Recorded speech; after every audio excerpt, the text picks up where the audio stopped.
ଯେତେବେଳେ ଓଡ଼ିଶାର ଛାତ୍ର ସମାଜ ସୌମ୍ୟଶ୍ରୀ ବିଶୀଙ୍କୁ ନ୍ୟାୟ ଦେବା ପାଇଁ ସମସ୍ତେ ସମସ୍ତଙ୍କ ଜାଗାରେ ଆପ୍ରାଣ ଚେଷ୍ଟା କରୁଛନ୍ତି, ଅପାରଗ ସରକାର ବିରୁଦ୍ଧରେ ଲଢ଼େଇ କରୁଛନ୍ତି, ସେତେବେଳେ ସୌମ୍ୟଶ୍ରୀ ବିଶୀଙ୍କର ଆତ୍ମହତ୍ୟା ଉଦ୍ୟମ ପାଇଁ ଅଧିକାଂଶ ଅଂଶରେ ଦାୟୀ ଥିବା ଏବିଭିପି ଅଖିଳ ଭାରତୀୟ ବିଦ୍ୟାର୍ଥୀ ପରିଷଦ କାଲି ଯେଉଁ ପ୍ରେସ୍ ବାର୍ତ୍ତା ଦେଇଛି ତାକୁ ମୋର କିଛି ପ୍ରଶ୍ନ। ସେ ଯେଉଁ ଫଟୋ ଆଣିକି ଫଟୋ ରାଜନୀତି କରିକି ନିଜର ଅପାରଗ ପଣିଆକୁ ଲୁଚେଇବାକୁ ଚେଷ୍ଟା କରୁଛନ୍ତି, ଯେତେବେଳେ ବାହାବାଇ ନେବାକୁ ପଡ଼ିବ ସେଲ୍ଫ କ୍ଲେମ୍ ଆମେ ବିଶ୍ୱର ସବୁଠୁ ବଡ଼ ଛାତ୍ର ସଂଗଠନ, ଯେତେବେଳେ ସୌମ୍ୟଶ୍ରୀ ଭଳି ଝିଅଙ୍କୁ ନ୍ୟାୟ ଦେବାକୁ ପଡ଼ିବ, ନ୍ୟାୟ ଦେଇପାରିବେନି, ସେତେବେଳେ ଆସିକି ଅନ୍ୟ ଛାତ୍ର ସଂଗଠନ ଉପରେ ଯେଉଁ ପ୍ରଶ୍ନ ଉଠେଇଛନ୍ତି, ମୁଁ ଏବିଭିପିକୁ କିଛି ପ୍ରଶ୍ନ ପଚାରିବାକୁ ଚାହୁଁଛି। ମୋ ସ୍କ୍ରିନ୍ରେ ଦୁଇଟି ଫଟୋ ଆପଣ ଦେଖିବେ। ଗୋଟିଏ ଫଟୋରେ ଏବିଭିପିର ହେଲ୍ପ ଡେସ୍କ ଏଫ୍ଏମ୍ କଲେଜରେ ଯେଉଁଟା ପଢ଼ିଛି ଅଟୋନମସ୍ କଲେଜରେ, ସେ ଜାଗାରେ ଏବିଭିପି ପିଲାଙ୍କ ସହିତ ଅଭିଯୁକ୍ତ ପ୍ରଫେସର ସମୀର ସାହୁର ଫଟୋ ଅଛି। ଆଉ ଗୋଟେ ଫଟୋରେ ସେଇ ଏବିଭିପି ପିଲାଙ୍କ ସହିତ ଦାୟିତ୍ୱହୀନତାର ଚରମ ସୀମାରେ ପହଞ୍ଚିଥିବା, ମୋତେ ଲାଗୁଛି କେଉଁଠି ନା କେଉଁଠି ତାଙ୍କର ମୁଣ୍ଡ ବୋଧେ କାମ କରୁନି, ସେ ପ୍ରିନ୍ସିପାଲ ଘୋଷଙ୍କର ବି ଫଟୋ ରହିଛି ଏବିଭିପି ପିଲାଙ୍କ ସହିତ।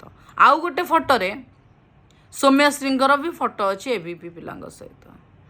ଯେତେବେଳେ ସୌମ୍ୟଶ୍ରୀ ସେ ପ୍ରିନ୍ସିପାଲ ଏଗେନଷ୍ଟରେ, ସେ ଅଭିଯୁକ୍ତ ସମୀର ସାହୁ ଏଗେନଷ୍ଟରେ ଲଢ଼େଇ କରୁଥିଲେ, ସେତେବେଳେ ଏମାନଙ୍କର ଫଟୋ ଅଭିଯୁକ୍ତ ସହିତ କି ପ୍ରିନ୍ସିପାଲ ସହିତ ଏବିଭିପି ପିଲାଙ୍କର ଫଟୋ ଭାଇରାଲ ହେବାଟା କ'ଣ ଦର୍ଶାଉଛି?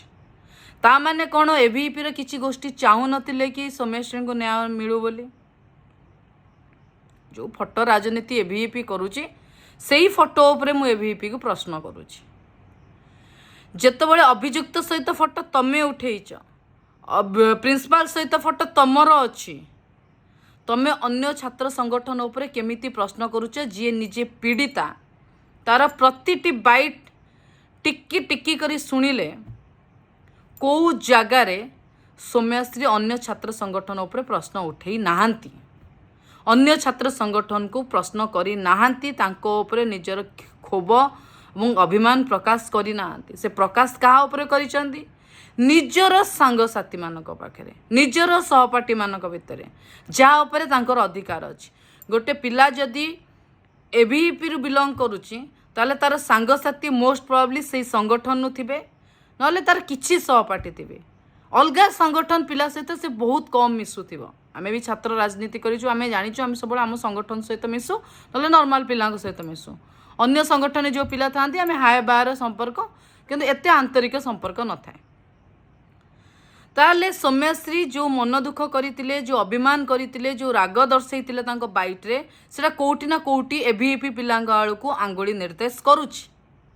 ଏବଂ ସୌମ୍ୟଶ୍ରୀଙ୍କ ବାଇଟ୍କୁ ଏ ଫଟୋ ସହିତ ଯଦି ଆମେ ମିଶେଇକି ଦେଖିବା, ମନରେ ସନ୍ଦେହ ସୃଷ୍ଟି ହେଉଛି ଏବିଭିପିର ଗୋଟେ ଟିମ୍ ପଛରେ ଆଉ ଗୋଟେ ଏବିଭିପି ନାହିଁ ତ, ତାକୁ ତଦନ୍ତ ପରିସରଭୁକ୍ତ କରାଯାଉ, ତାକୁ ତଦନ୍ତ ପରିସରଭୁକ୍ତ ସେ କଥାକୁ କରାଯାଉ। ନିଜର ଅପାରଗ ପଣିଆ ଲୁଚେଇବାକୁ ଯାଇ ଯେଉଁମାନେ ଯାଇକି ଆଜି ଭାଷଣବାଜି କରୁଛନ୍ତି ସେଇଠି, ଯେତେବେଳେ ଗୋଟେ ଏବିଭିପି ଝିଅ ହଇରାଣ ପଡ଼ିଥିଲା, ଯଦି ବାଲେଶ୍ୱରରେ ଏଫ୍ଏମ୍ କଲେଜ ଅଟୋନମସ୍ କଲେଜରେ ଏବିଭିପି ପିଲାମାନେ ସେଠି ଯାଇଥିଲେ ତା ପାଇଁ, ଏମାନେ ଯାଇଥିଲେ ରାଜ୍ୟରୁ ତା ପାଇଁ ଠିଆ ହେବାକୁ କି? ଜଣେ ନ ଠିଆ ହେଇକି କେଉଁଭଳି ଭାବରେ ନିଜ ଉପରୁ ଉଠିଥିବା ଆଙ୍ଗୁଠିଟାକୁ ବୁଲେଇକି ଆଉ କାହା ଉପରେ ଆଙ୍ଗୁଠି ଦେବେ, ସେଇଥିପାଇଁ ବହୁତ କଷ୍ଟରେ ଫଟୋ ବାହାର କରିଛନ୍ତି। କେଉଁ ଫଟୋରେ ଲେଖା ହେଇଛି ଫର୍ମର ଏନ୍ଏସ୍ୱାଇ ପିଲା, ଫର୍ମର ଲେଖିଛି ତାର ପ୍ରୋଫାଇଲ। ଆଉ କେଉଁ ଫଟୋ, ଆଉ ତ ବିଜୁ ଛାତ୍ର ଜନତା ଦଳର କୌଣସି ଫଟୋ ମୁଁ ଦେଖିବାକୁ ତାଙ୍କ ହାତରେ ପାଇଲିନି। ନିଜର ଯେଉଁ ଫଟୋ ଅଛି, ସେ ଫଟୋ ବିଷୟରେ ଚିନ୍ତା କର, ସେ ଫଟୋର ଉତ୍ତର ଦିଅ।